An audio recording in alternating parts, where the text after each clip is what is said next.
A Caminho da Luz, um livro da editora FEB, de Francisco Cândido Xavier, pelo Espírito Emmanuel. Capítulo 10. A Grécia e a missão de Sócrates. Nas vésperas da maioridade terrestre.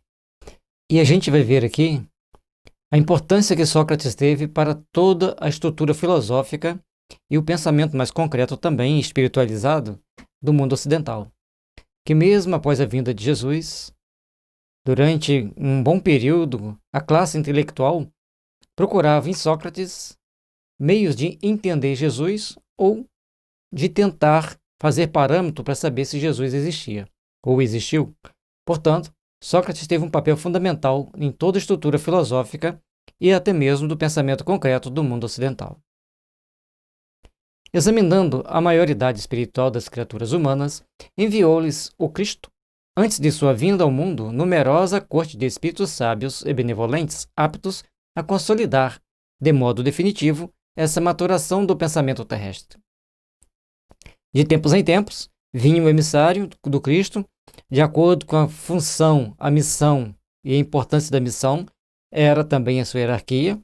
Portanto, Moisés, quando ele vem estabelecer um parâmetro que serviria de parâmetro para o mundo ocidental, e até hoje e acaba que no futuro vai ser para todo o universo, para todo o mundo terrestre, o universo terrestre. Moisés, então, vem, coloca uma base sólida de entendimento e ensina para o povo, porque os hindus já tinham a mesma base de Moisés, mas não ensinava para todo mundo, ensinava só para os iniciados ou para aquela casta que fosse privilegiada.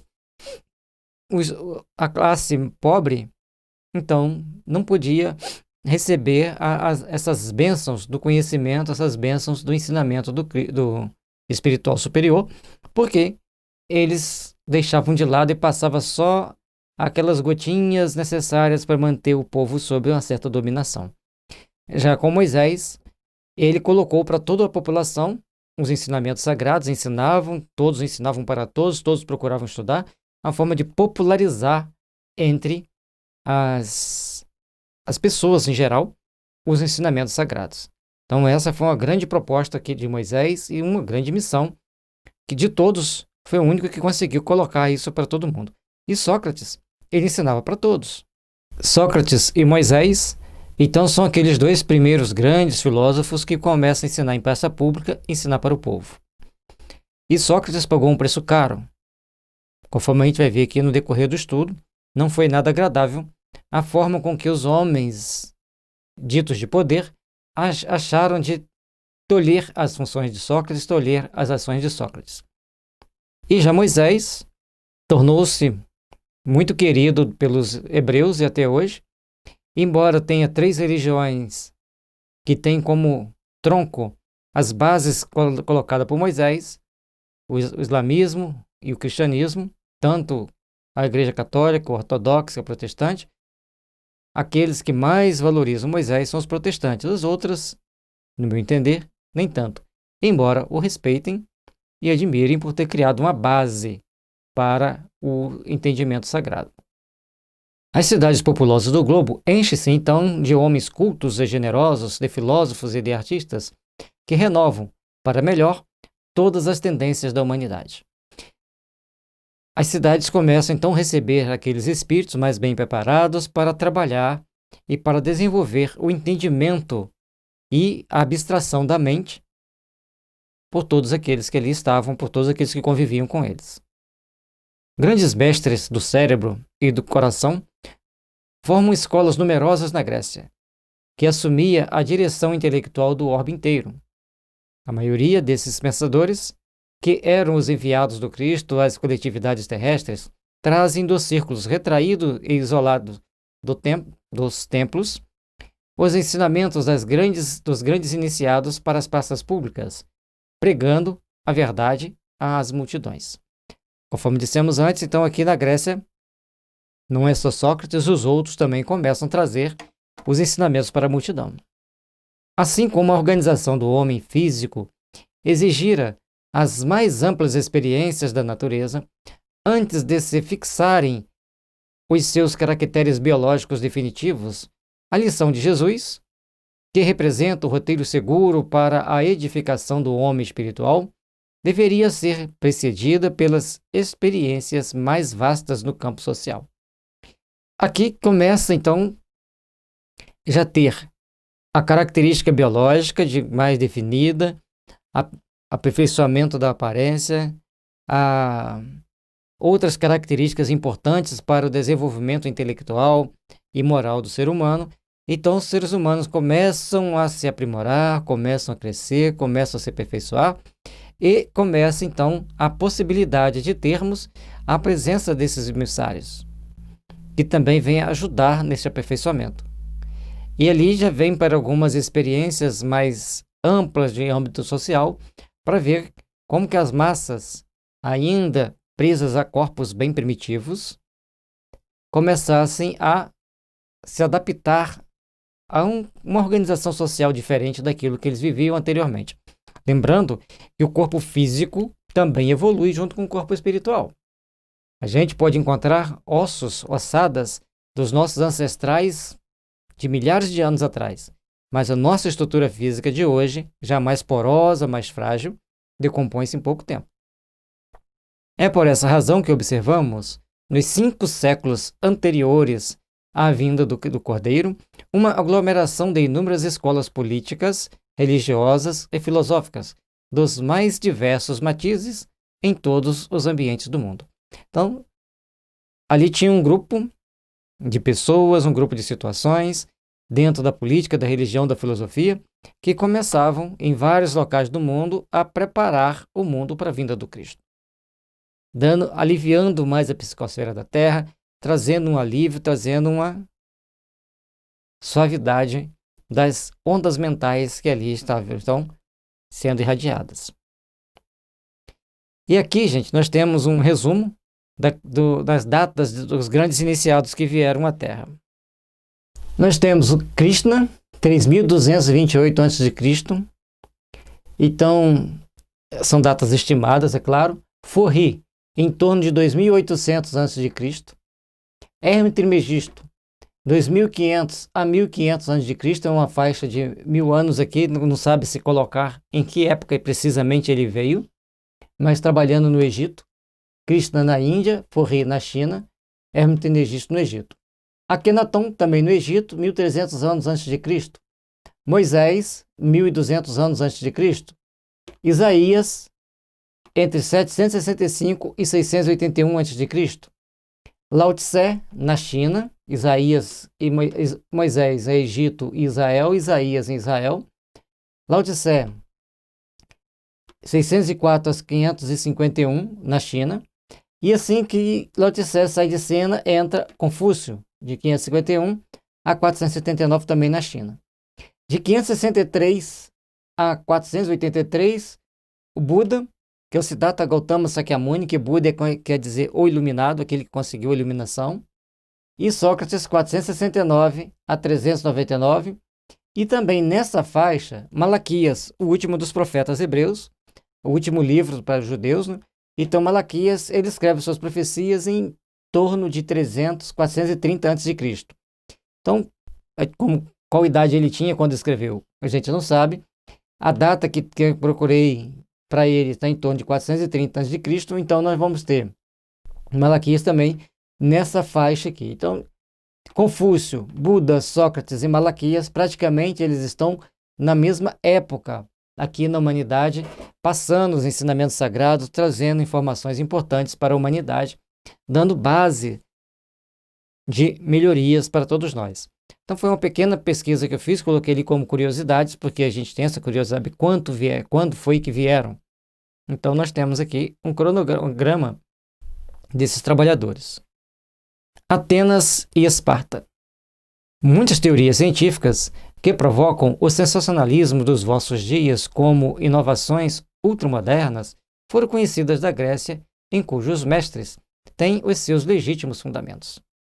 Todo um trabalho e as ideias na Grécia foi feitos os experimentos. Aqui a gente vai ver que são 2 experimentos totalmente diferentes. Uma primando pela arte, pela beleza, e a outra pela força e pela guerra. E o que aconteceu? Vejamos.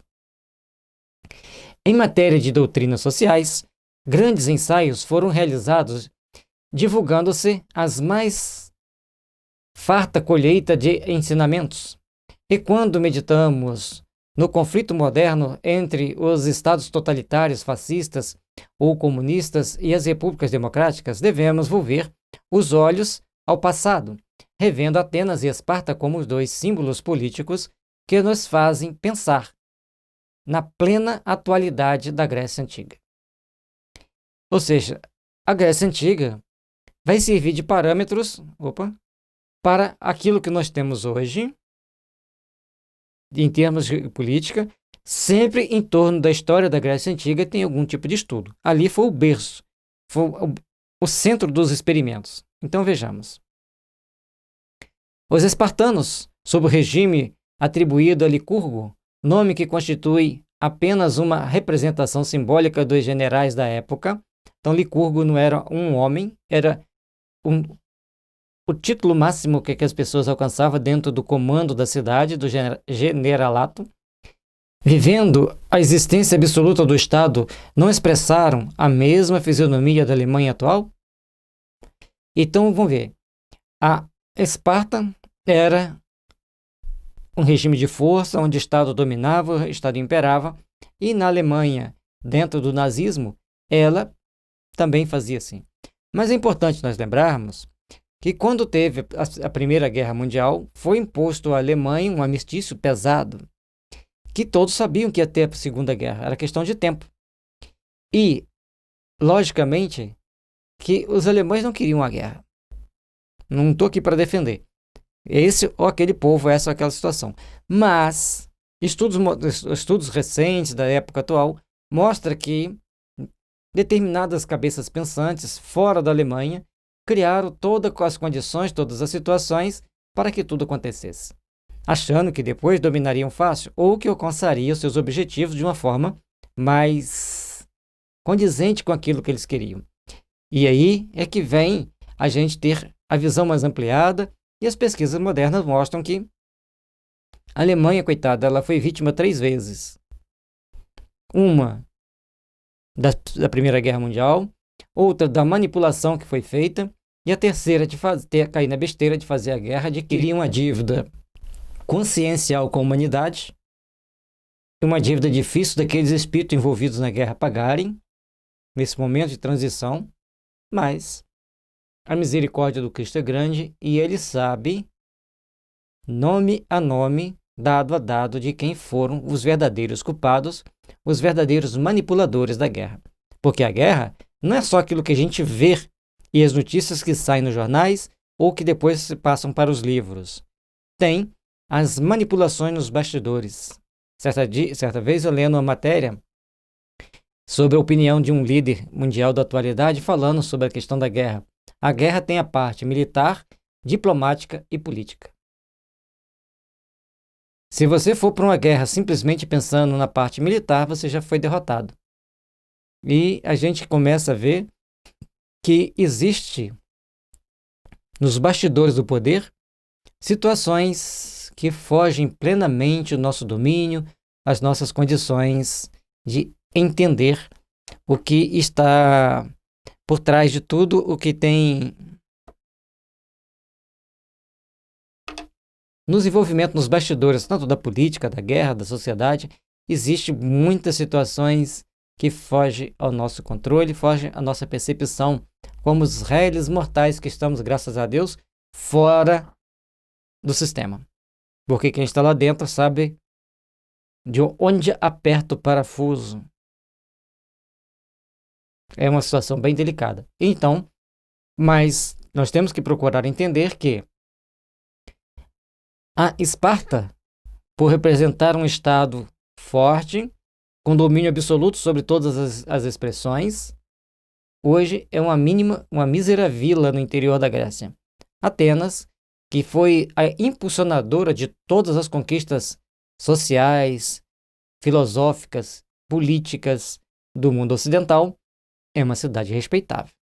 Aí, lógico, a Grécia hoje tem vários problemas sociais, econômicos, políticos e também religiosos, mas ela deixou um grande legado para todos nós. E muitos de nós, principalmente que somos espíritas, certamente passamos por lá, bebemos na fonte da sabedoria socrática e hoje estamos aqui tentando lutar, tentando fazer mais alguma coisa, porque não deve, em épocas após essa fase, devemos ter usado muito mal nossos conhecimentos. A legislação de Esparta proibia o comércio, condenava a cultura, cerceando o gosto pessoal em face das bagatelas encantadoras da vida e do sentimento. Decretou medidas de insulamento maltratando os estrangeiros. Então, Esparta fazia uma segregação muito grande. Cuidado com a xenofobia. Então, quando o Estado começa a querer se isolar, ele começa a fracassar. Mais à frente, quando for falar sobre a queda de Roma, vai ficar claro que Emmanuel vai mostrar algo que pesquisadores chineses e russos chegaram atualmente a essa conclusão, que todo o império cresce, se fortalece, e quando ele se enfraquece moralmente na sua conduta social, ele cai.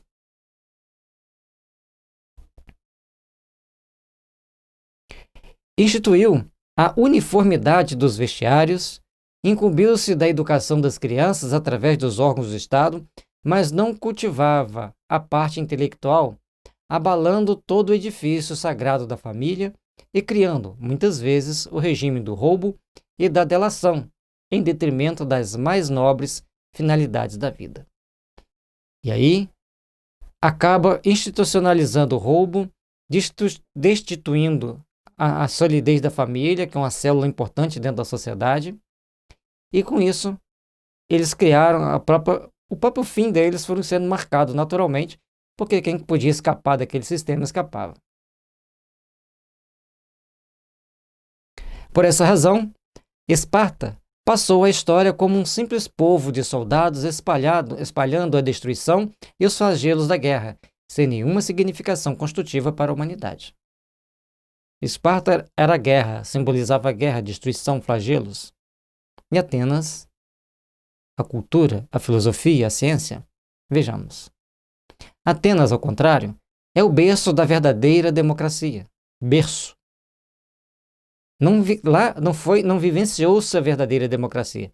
Péricles, que mais tarde reencarna como Otávio Augusto, depois Carlos Magno, e depois como um líder, na atualidade, né, um líder europeu. Na atualidade, nós estamos em 2020. Povo que amou profundamente a liberdade, sua dedicação à cultura e às artes, iniciou as outras nações no culto da vida, da criação e da beleza. Todo o trabalho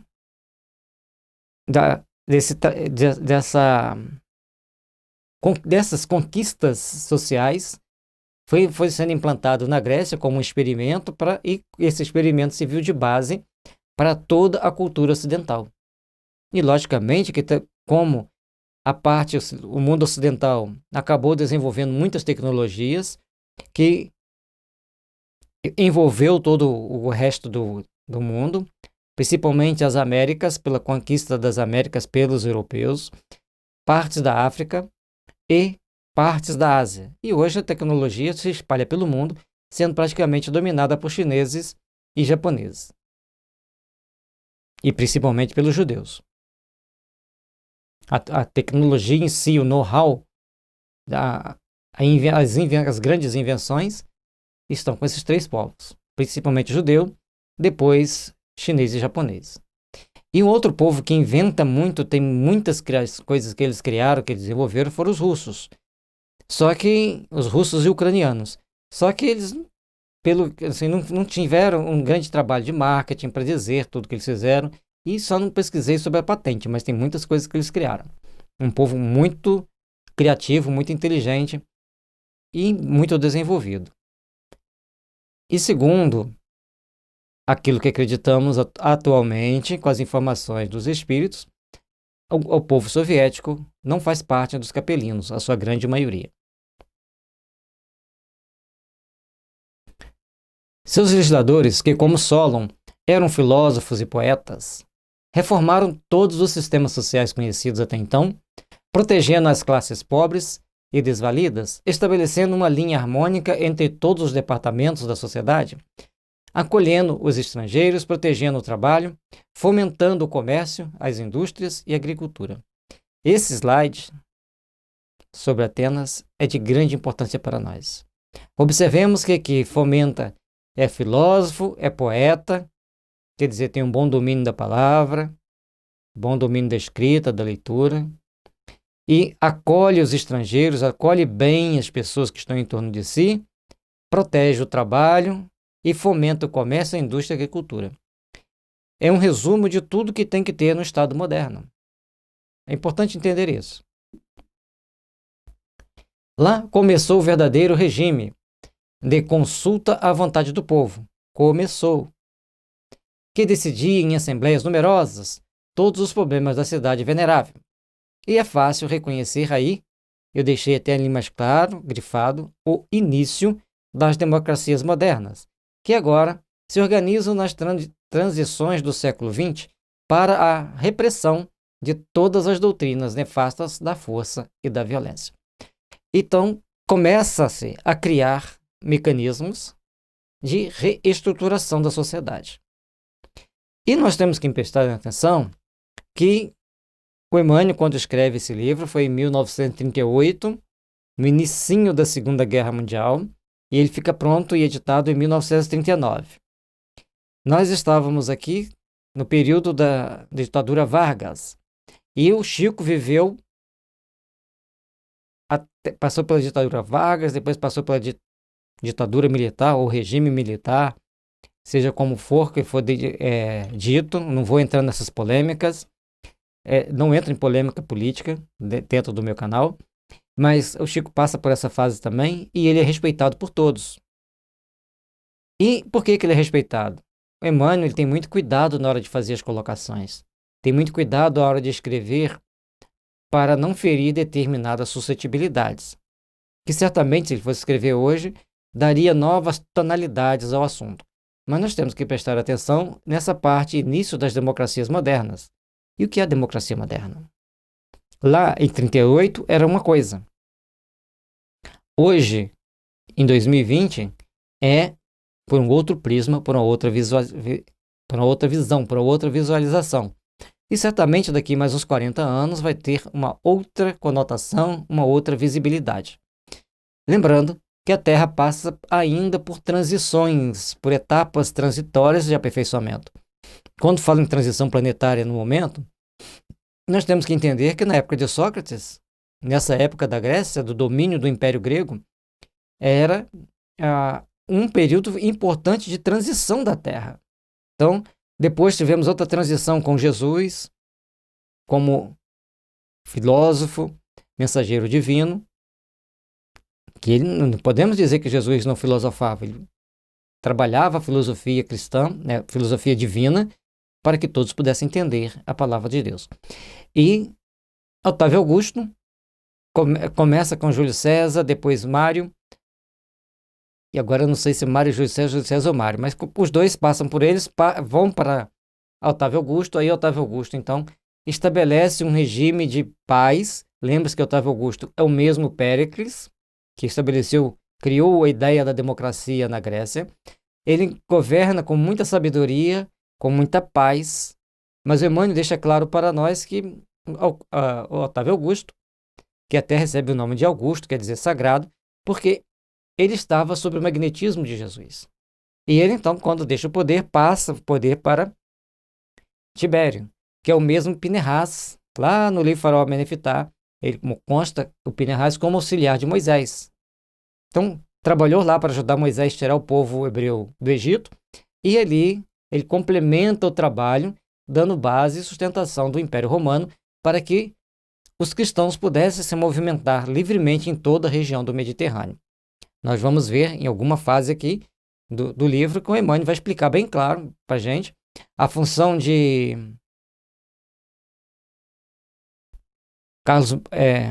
Alexandre Magno.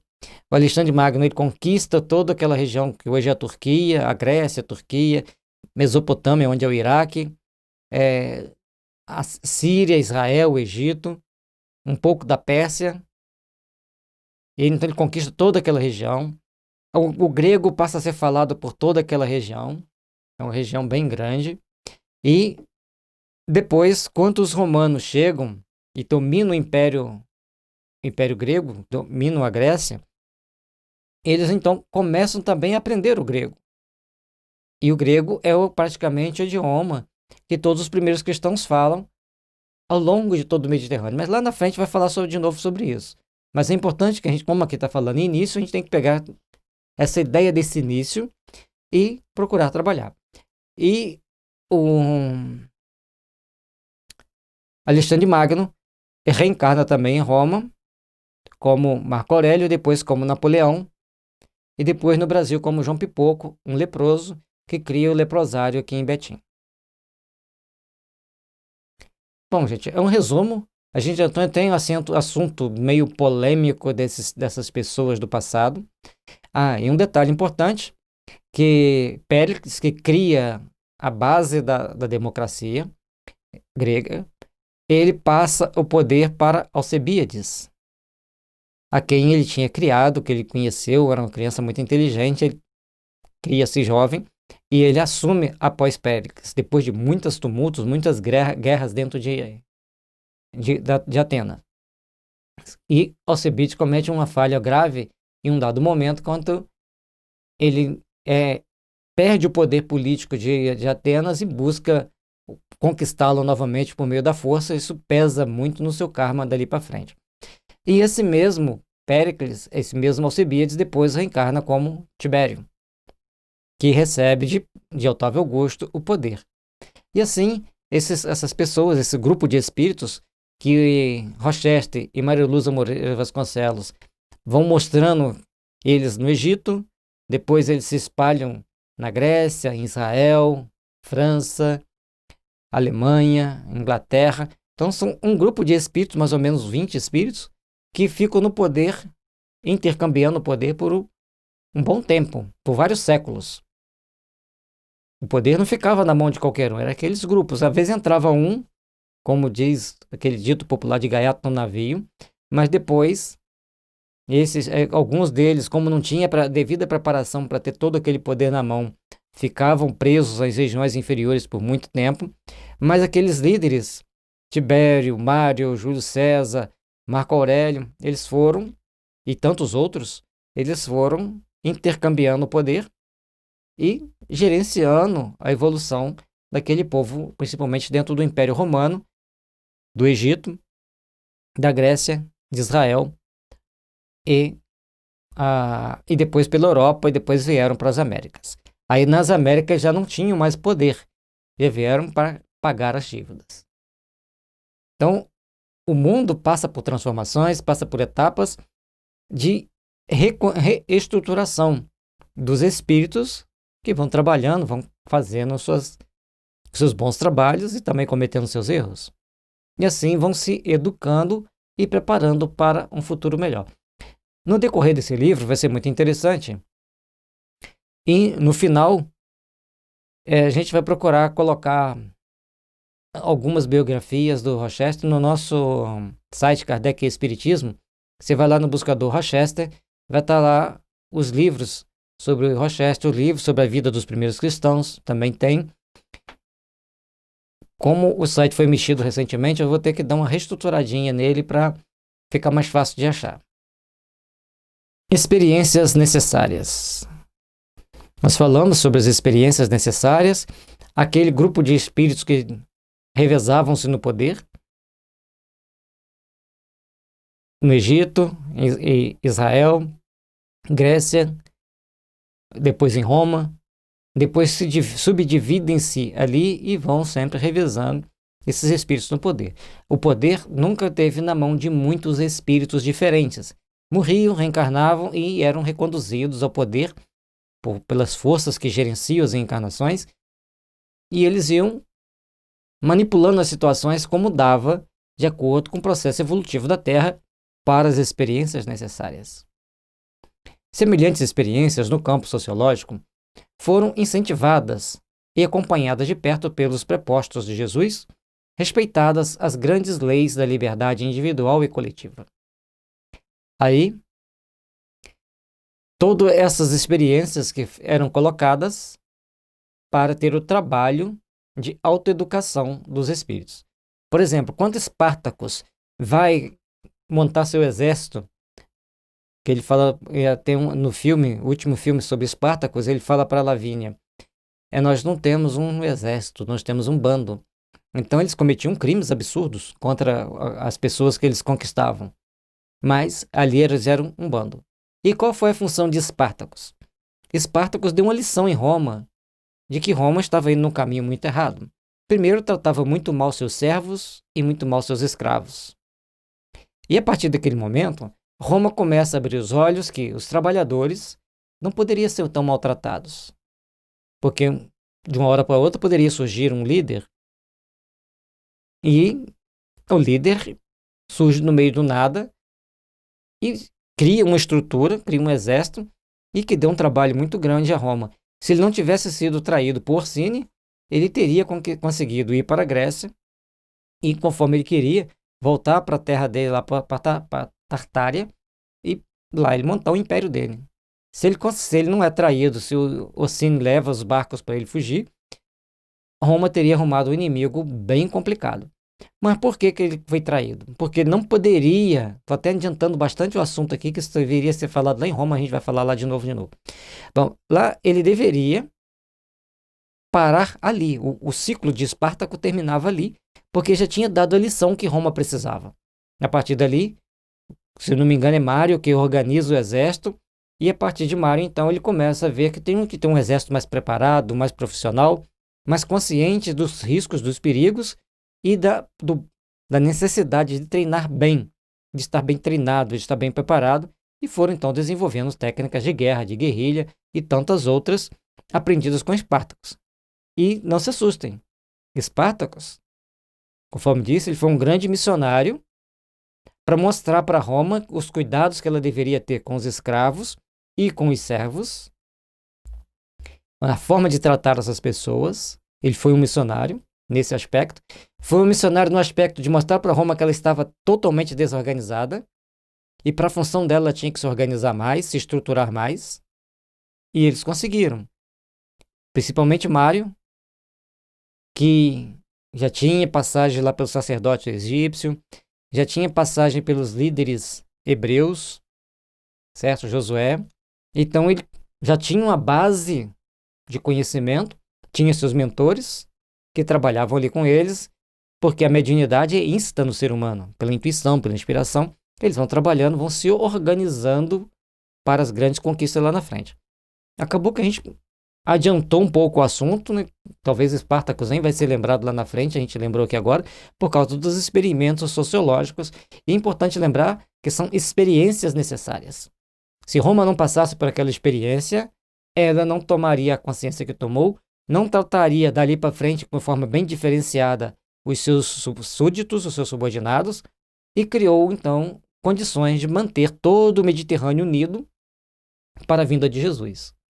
Portanto, os cristãos puderam circular pelo mundo então conhecido, que é ali em torno do Mediterrâneo, levar o evangelho, levar os ensinamentos, e a partir dali, alguns cristãos, que normalmente eram os mesmos que detinham o poder, já reencarnados em meio da sociedade, mas sabendo muito bem manipular as massas, criaram guerras enormes em nome de Jesus para levar o evangelho. Mas isso aí vai ser lá na frente, a gente tem que falar.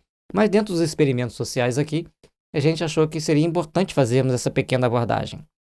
E falar sobre a Grécia é extremamente empolgante para nós.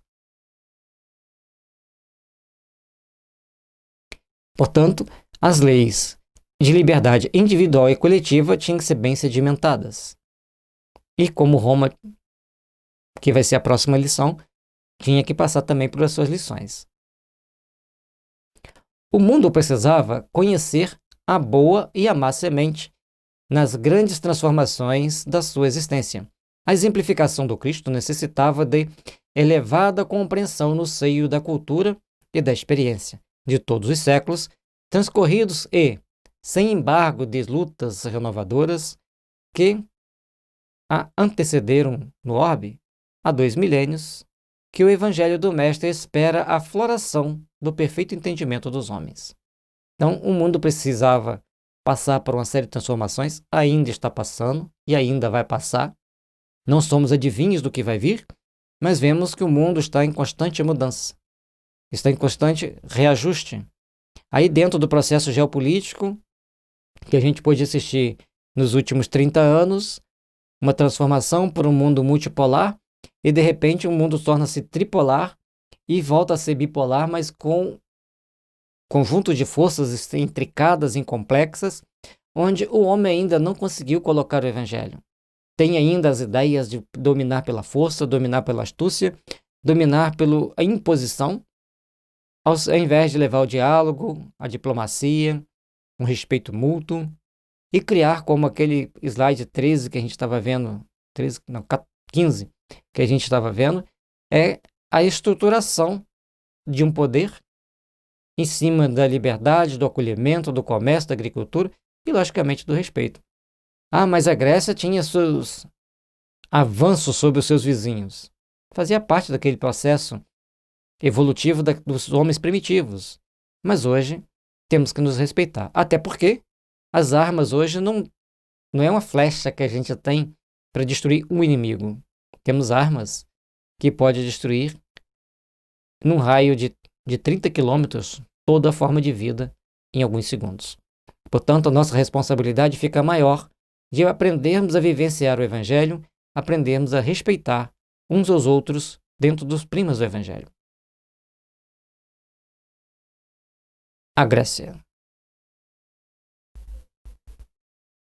Com o influxo do coração misericordioso do Cristo, toda a Grécia se povoa de artistas e pensadores eminentes, no quadro das filosofias e das ciências. É lá que vamos encontrar as escolas itálicas e eleática, à frente do fervoroso idealismo de Pitágoras e Xenófanes, sem esquecermos igualmente das escolas jônica e atomística com Tales e Demócrito. Nas expressões do mais avançado materialismo. A partir dali, desses grandes pensadores, começam a surgir o Teorema de Pitágoras, que a gente estuda ele até hoje, e todos ali vieram trazer a sua contribuição, e Demócrito é o mesmo Einstein.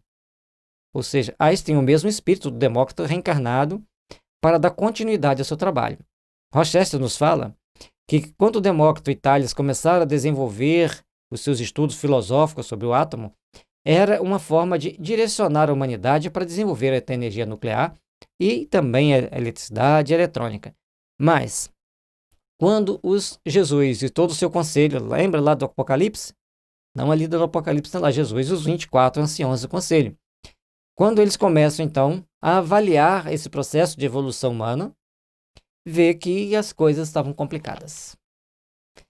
E aqueles espíritos que tinham sido expulsos de planetas até por ter apertado o botão vermelho, por ter criado uma série de problemas, estavam a um triz de querer fazer tudo de novo e fazer perder o planeta e desestabilizar o sistema. Portanto, teve que esperar mais de 2000 anos para que novamente a ciência pudesse compreender a energia do átomo. E atualmente, a energia do átomo já está sendo obsoleta, porque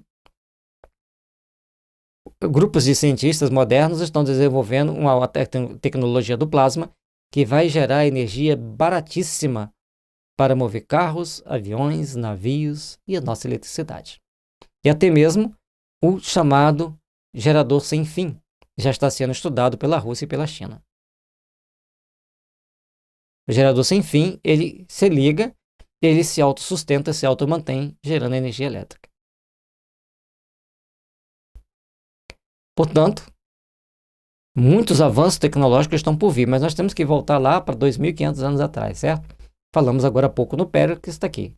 O século de Péricles, chegando a um apogeu de beleza e de cultura com os elevados princípios recebidos da civilização egípcia, espalha os mais soberbos clarões espirituais nos horizontes da Terra. Poucas fases da evolução europeia se aproximam desse século maravilhoso. E lembrando que Péricles bebeu na fonte da sabedoria egípcia toda a estrutura que ele levou para a Grécia. Qual faraó foi ele? Não sabemos por enquanto. Gostaríamos até de saber. Ou talvez não tenha sido faraó, tenha sido um sacerdote, como Aristóteles foi o sacerdote Amenófis IV, que foi também professor de Moisés e é o mesmo Kardec. O Salvador contempla das alturas essa época de elevadas conquistas morais, cheio de amor e de esperança.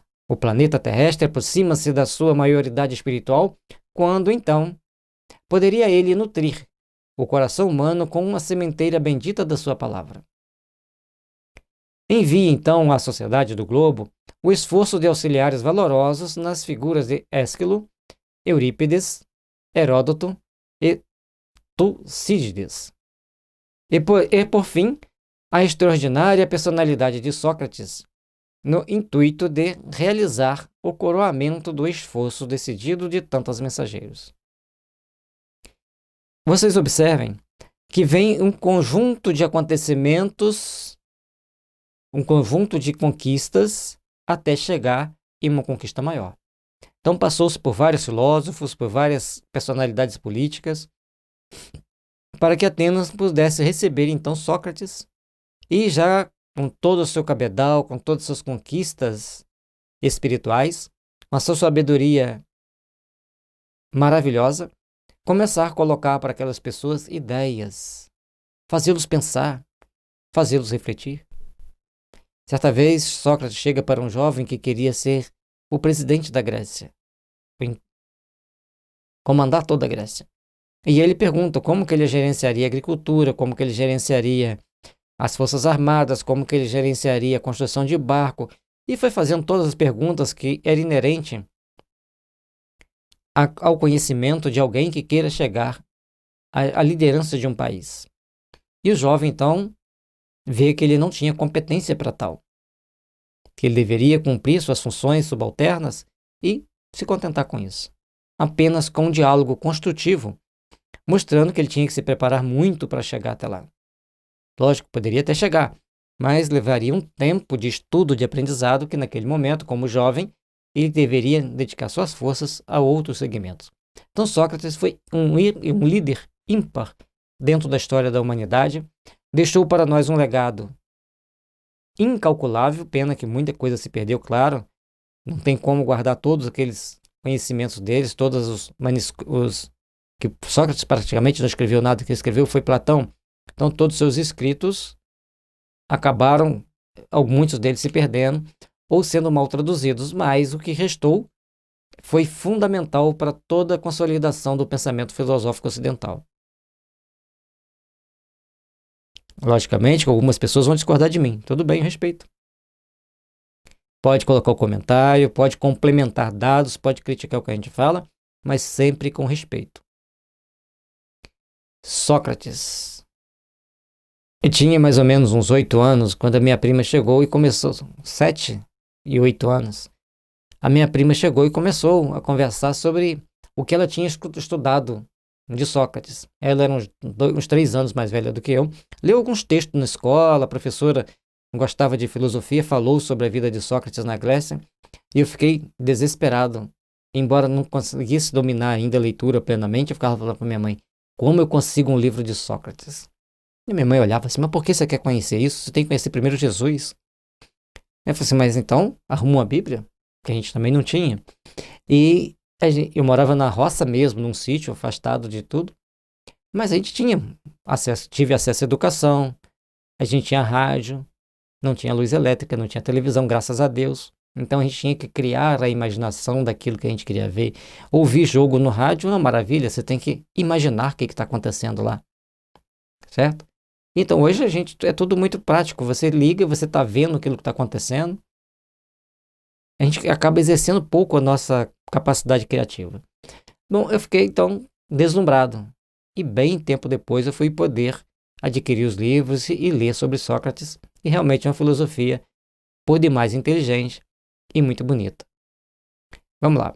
É por isso que, de todos os grandes as grandes figuras daqueles tempos longínquos, somos compelidos a destacar a grandiosa figura de Sócrates na Atenas antiga. Não é só eu que sou empolgado por Sócrates, né? Emmanuel já chega aqui dando uma descrição, colocando Sócrates na condição de uma pessoa extremamente respeitável, um ser muito iluminado e que se destaca dentro da filosofia ocidental. Na minha opinião, é o pai da filosofia ocidental, é aquele que trouxe as bases da ampliação do raciocínio, da imaginação, do entendimento, e até hoje é estudado. Logicamente, que quem é filósofo que estudou em filosofia vai saber falar muito de outros filósofos, mas a pedra fundamental da filosofia ocidental devemos a Sócrates. Sem dúvida nenhuma, sem margem de erro, com todo o respeito que os outros merecem. Superior a Anaxágoras, seu mestre, como também imperfeitamente interpretado pelos seus 3 discípulos mais famosos, o grande filósofo está aureolado pelas mais divinas claridades espirituais. No curso de todos os séculos planetários, sua existência, em algumas circunstâncias, aproxima-se da exemplificação do próprio Cristo. Aproxima-se. Vamos com calma aí, aqueles mais exaltados. Emmanuel está colocando Sócrates como Cristo, dizendo que ele se aproxima da exemplificação, da vivência do que ele falava, do que ele ensinava. Portanto, Sócrates foi o principal precursor do cristianismo. Lembrando que onde se estudava Sócrates é onde Paulo plantou as melhores sementes. Corinto, a própria Atenas, Tessalônica e nas cidades da Ásia, Éfeso e várias outras cidades ali, que eu não vou lembrar todas agora, principalmente aquelas 7 lá do Apocalipse, estão naquela faixa da Turquia, onde hoje é a Turquia, que na época pertencia ao Império Grego. E depois, na época de Paulo, já pertencia tudo a Roma, inclusive a Grécia. Mas aquela região onde já tinham sido estudados os pensamentos socráticos, era onde florescia com mais beleza, com mais entendimento o Evangelho. Porque Sócrates preparou o terreno. E Paulo tem uma frase que eu não vou lembrar agora, me desculpem. E o Cristo então começa a colher os frutos, porque todos já conseguem entender o Evangelho. Me desculpem que eu não consegui entender, não consegui lembrar a frase de Paulo agora. Sua palavra confunde todos os espíritos mesquinhos da época e faz desabrochar florações novas de sentimento e cultura na alma sedenta da mocidade. A palavra de Sócrates não era bem compreendida por aqueles emissários que ali estavam, por aqueles que tinham funções importantes dentro do Estado. E ele, mas a sociedade, principalmente a juventude sedenta de informação, buscavam na fonte pura da sua filosofia condições de raciocinar, desenvolver suas potencialidades intelectuais e certamente muitos dos grandes trabalhadores do bem que vieram a posteriori passaram pelas aulas de Sócrates, em reencarnações posteriores, claro. Nas praças públicas, ensina à infância e à juventude o formoso ideal da fraternidade e da prática do bem, lançando as sementes generosas da solidariedade dos pósteros. Então, a partir dali, ele começa a colocar a importância da prática do bem, a importância de pensar no outro com solidariedade, para que, nos tempos atuais, a gente conseguisse desenvolver essa ideia. Uma das coisas mais difíceis é colocar no coração do espírito humano a ideia de solidariedade, a ideia de pertencer à família universal. Isso é uma das maiores dificuldades que os nossos mentores têm. E se a gente for lá no livro dos médiuns, a gente vai ver que a função dos espíritos é nos impulsionar para o nosso desenvolvimento moral. E não há desenvolvimento moral sem a prática do bem. Mas Atenas, como cérebro do mundo de então, apesar do seu vasto progresso, não consegue suportar a lição avançada do grande mensageiro de Jesus. E como sempre, alguns poucos, mas com poder de manipulação ou poder de força, tentam destruir o grande mensageiro do Cristo. Mas ao tentarem dar fim à vida de Sócrates, eles o eternizam, como sempre. Tentam destruir os grandes emissários, os grandes impulsionadores do progresso, mas ele vem impulsionar, criar bases de entendimento para fazer aquele conjunto evoluir melhor. Sócrates é acusado de perverter os jovens atenienses, instilando-lhes o veneno da liberdade nos corações. Dentro das comunidades primitivas, você tem um padrão de pensamento que você tem que seguir. Se você foge daquele padrão de pensamento, você automaticamente é alijado daquele sistema. A gente vai ver que nós temos na Terra as escolas e os educandários. As escolas você vai lá para aprender.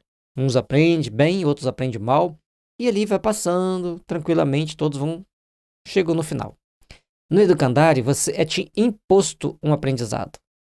Então, se você reencarna numa tribo africana, numa tribo indígena, você está no educandário. Você tem obrigado a aprender e aceitar todos os ritos daquela tribo. Se você reencarna no Brasil, em outras regiões do Brasil, que os índios também têm no Brasil, nas regiões do Brasil onde nós temos a sociedade organizada, você está na escola. Você aprende o que você quer aprender. E a santa dor te conduz à tomada de consciência. E assim, naquele tempo, você imagina, 2.500 anos atrás, o povo mais civilizado era muito primitivo em relação ao que nós somos hoje. E aí, logicamente que Sócrates não foi bem visto, assim como Jesus não foi bem visto. Preso e humilhado, seu espírito generoso não se acovarda diante das provas rudes que lhe extravassam do cálice de amarguras. Consciente da missão que trazia, recusa fugir do próprio cárcere, cujas portas se lhe abrem às ocultas pela generosidade de alguns juízes. Mesmo com as portas abertas, Sócrates mantém-se na prisão. Ele tinha consciência do seu cumprimento do seu dever e ele age para, assim, realizar todo o compromisso que deveria ser realizado frente à justiça divina, frente àquilo que ele deveria ensinar para toda a posteridade, dentro da atualidade que ele vivia e para os que viriam depois. Os enviados do plano invisível cercam-lhe o coração magnânimo e esclarecido nas horas mais ásperas e agudas da provação. E quando a esposa Xantipa assoma às grades da prisão para comunicar-lhe a nefanda condenação à morte pela cicuta, ela exclamando no auge da angústia e desesperação. Então, sua esposa Xantipa vai até ele para convidá-lo a levar para ele a notícia, né, fazer aquelas reflexões tristes para ela, naquele momento, que não entendia perfeitamente a altura da missão dele. Mas ele, assessorado por esses grandes emissários do plano invisível, esses espíritos magnânimos o cercavam para que ele mantivesse a sua força, a sua integridade, dentro do que era necessário cumprir para a missão que viria pela frente, para toda a eternidade. Sócrates, Sócrates, diz Xantipa, os juízes te condenaram à morte? Que tem isso? Responde resignadamente o filósofo. Eles também estão condenados pela natureza. Olha a grandeza dele, a superioridade dessa alma. Se os juízes estavam condenando à morte, não tem problema. Eles também estavam condenados à morte automaticamente pela natureza. Mas aqui tem um outro problema. Esses juízes pagaram extremamente caros em reencarnações subsequentes pelo que fizeram. Passaram por situações extremamente tristes. E, pasmem, tem alguns que reencarnam com a culpa de terem matado Sócrates até hoje. Mas essa condenação é injusta, soluça ainda a desolada esposa. E a resposta dele é simplesmente magnífica. E ele a esclarece com um olhar de paciência e de carinho. E querias que ela fosse justa? Senhor do seu valoroso e resignado heroísmo, Sócrates abandona a terra, alçando-se de novo aos páramos constelados, onde o aguardava a bênção de Jesus. Sócrates veio bem antes de Jesus, como Jesus estava aguardando ele lá com a bênção. Jesus, homem que esteve na terra, veio depois de Sócrates. Jesus, espírito, é antes de Sócrates, e lembre-se que Jesus construiu a terra. Veja lá nos capítulos anteriores como que ele vai tirar da massa solar uma bola de plasma para juntar com as poeiras cósmicas para formar o planeta Terra. Então, Jesus, antes da Terra ser, antes desse mundo ser, eu sou. Lembre-se sempre disso, para poder entender.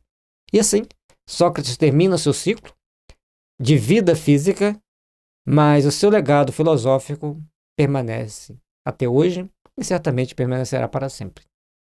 Os discípulos. A grande responsabilidade dos discípulos, tanto naquela época como nos dias de hoje, é ter o cuidado de não fugir dos scripts básicos para levar adiante aqueles ensinamentos, aquelas informações. O grande filósofo que ensinara à Grécia as mais belas virtudes como precursor dos princípios cristãos, deixou vários discípulos, dos quais se destacaram Antístenes, Xenofonte e Platão. Falaremos apenas deste último para esclarecer que nenhum deles soube assimilar perfeitamente a estrutura moral do mestre inesquecível. Logicamente que todos ali deram sua parcela de contribuição. Todos ali ajudaram a manter os ensinamentos de Sócrates vivo, mas captar a essência, todos falharam. Mas aquele que esteve mais perto da perfeição, Platão. A história louva os discípulos de Platão, mas nem sempre compreendeu que ele misturou a filosofia pura do mestre com a ganga das paixões terrestres, enveredando algumas vezes por complicados caminhos políticos. A política e a estrutura filosófica religiosa pura, por enquanto na Terra, é um perigoso caminho que o religioso possa penetrar. Porque o religioso ele tem um desenvolvimento conscienciológico diferenciado, ele tem mais consciência dos fatos. Já o político, no meio que ele vive, nas tensões que ele vive, por mais evoluído que seja o espírito, tem certos escaninhos da mente que não podem ser acessados ali naquele momento, ou, se for acessado, não vai trazer conquistas políticas para ele ali. E como ele quer conquista política, essas situações ficam comprometidas. Portanto, nós temos que ter muito cuidado com a forma de entender, de compreender e de vivenciar a filosofia, a política e a religião. Temos que respeitar os três, mas saber que cada um cumpre a sua função, lembrando que o filósofo tem que se religiosizar, o político tem que se religiosizar, e a religião tem que saber ter filosofia, tem que saber ter política. Mas a essência dos ensinamentos crístico, da consciência pura, deve ser mantido. Portanto, é uma ação de grande sabedoria, de grande compromisso e de grande vigilância que todos nós temos. Porque as paixões da filosofia, da política e da religião mexem com todos os grandes intelectuais, cada um na sua especialidade, na sua especificação. Mas todos precisam de colocar espiritualidade naquilo que fazem.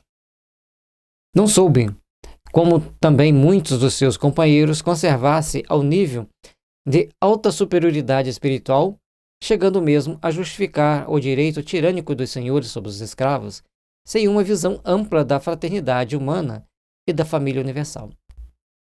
Eis o grande perigo.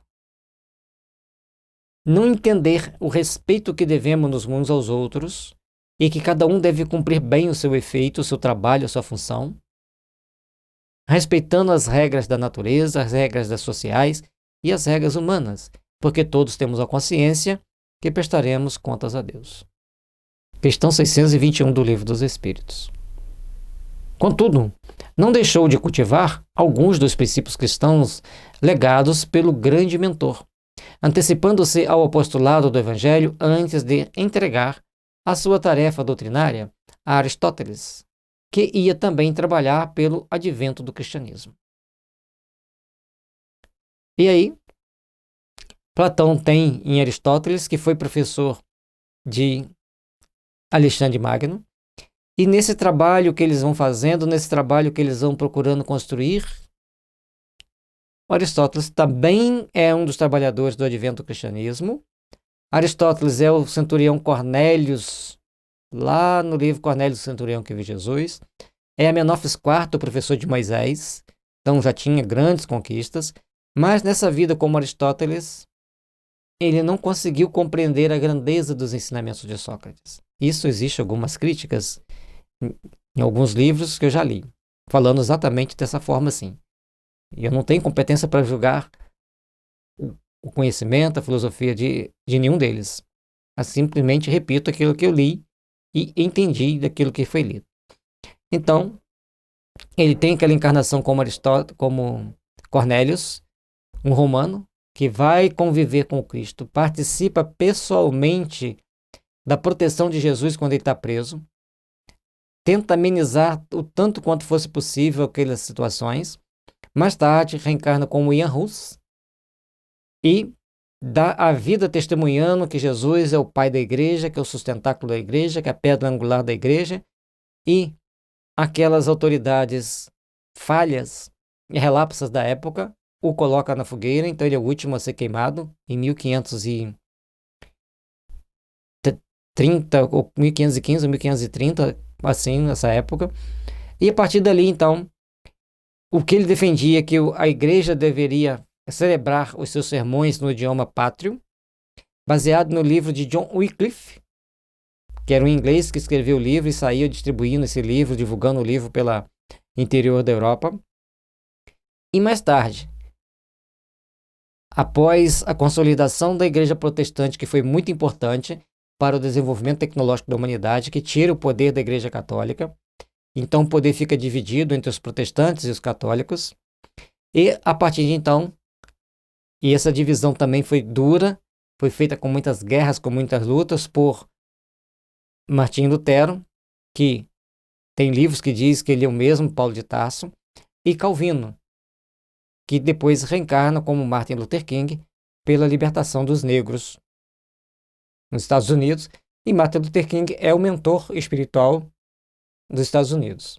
Então são grandes lutas que foram travadas pelo aprimoramento da humanidade, pelo aprimoramento da sociedade, e todos esses trabalhadores do bem criam um corpo, então, de missionários do Cristo na Terra. E esse mesmo Ian Hus vai reencarnar como Allan Kardec, como Hipólito Leon Denis Rivaio, conhecido popularmente como Allan Kardec, e vai coroar sua reencarnação aqui na Terra, juntando toda a codificação espírita, selecionando e organizando um trabalho hercúleo, que só um grande espírito conseguiria fazer, montar todo o livro dos espíritos de forma extremamente didática, depois o livro dos médiuns também de forma extremamente didática, e depois os outros livros da codificação também de uma forma bastante didática, mas esses dois são maravilhosos, a forma com que ele é organizado, com que ele é escrito, e deixando para a gente esse legado importantíssimo para que nós possamos entender a nossa vida, entender a nossa existência, e para estarmos numa terra regenerada, toda a população precisará de entender a reencarnação nos moldes espíritas. Porque aqui não tem uma roda de samsara que nós vamos andando em círculo aleatoriamente. Existe a explicação racional das causas e dos efeitos em cada situação. Portanto, Aristóteles ele dá contribuição como Aristóteles, ele concretiza e racionaliza muito as ideias naquela época. Depois ele vai passando por várias etapas, conforme a gente já falou. Cornélios, o centurião, que tem o livro Cornélios, o centurião que viu Jesus, é um livro lindíssimo, que vale a pena a gente ler. E depois ele vai reencarnar como Ian Hus e depois como Allan Kardec. E certamente que nesse meio teve outras encarnações. E vocês podem observar que na codificação ele faz questão de colocar a filosofia de Sócrates e Platão no início do Evangelho segundo o Espiritismo, como precursores do Evangelho do Cristo e do Espiritismo. E Sócrates tem mensagens, Platão tem mensagem na obra de codificação, mas Aristóteles não tem, porque ele era o coordenador. E seus mentores, logicamente, eram os grandes amigos daquela época, porque os espíritos são extremamente solidários para nos ajudar na edificação do bem. Agora vem a parte ruim, provação coletiva da Grécia. A condenação de Sócrates foi uma dessas causas transcendentes de dolorosas e amargas provações coletivas para todos os espíritos que participaram dela, na medida justa das responsabilidades pessoais entre si. E quando a gente fala em todos que participaram, teve os juízes, teve os políticos e teve o povo que aplaudiu.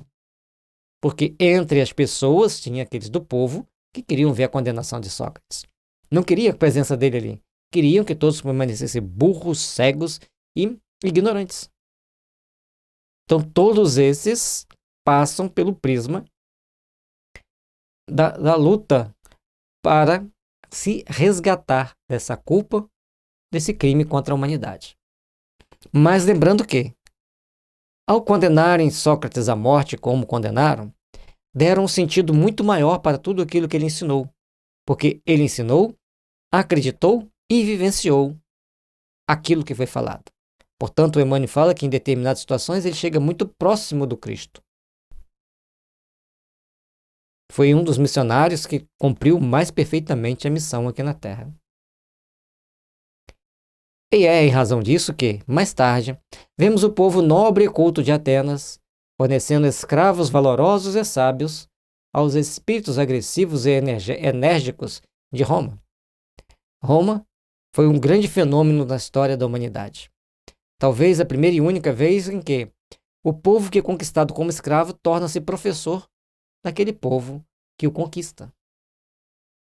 É um fenômeno, sim, totalmente diferente, totalmente estranho, porque os romanos, que ele coloca ali agressivos, enérgicos, também eram muito arrogantes. Mas eles veem no grego um conhecimento tão transcendente que eles se dobram aos fatos e os levam para serem professores dos seus filhos. Eles iam nas galeras suntuosas, humilhados e oprimidos, sem embargo das suas elevadas noções da vida, do amor, da liberdade e da justiça. E para lá eles iam, na maioria das vezes, para serem professores, mas iam também para ser servos, para trabalho braçal. Alguns mais revoltados ficavam trabalhando nas galés. A lei naquela época era bem severa. É verdade que iam instaurar um novo período de progresso espiritual para as coletividades romanas, como os seus luminosos ensinamentos, mas o processo evolutivo poderia ladear outros caminhos, longe do morticínio e da escravidão. Se os gregos, diante daquela aura de amor e de paz de Sócrates, daquele momento de elevação da cultura social, tivessem respeitado Sócrates e procurado vivenciar mais os seus ensinamentos, não passariam por tantas dores, por tantas amarguras.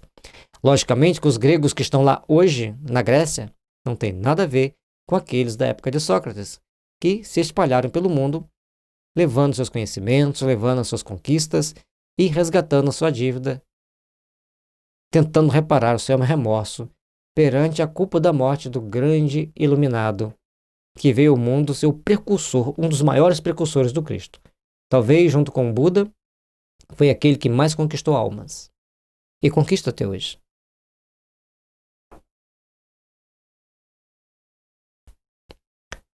Todavia, sobre a fronte de muitos gregos ilustres, pairava o sanguinolento Label, daquela injusta condenação. Label ignominioso que a Grécia deveria lavar com as lágrimas dolorosas da compulsão e do cativeiro.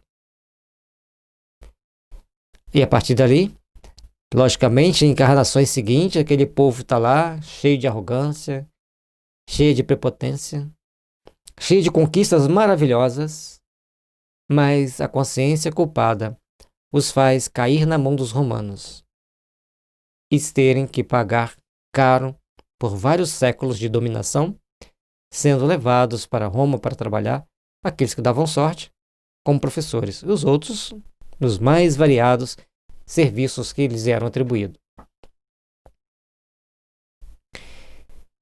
E assim terminamos essa nossa reflexão desse maravilhoso livro, A Caminhos da Luz.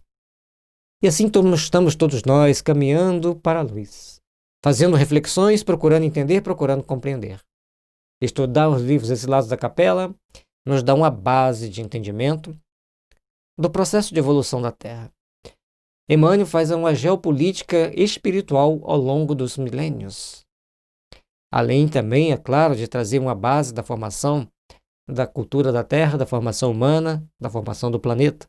Uma base confiável pela sua iluminada mente e iluminada mão de Chico Xavier.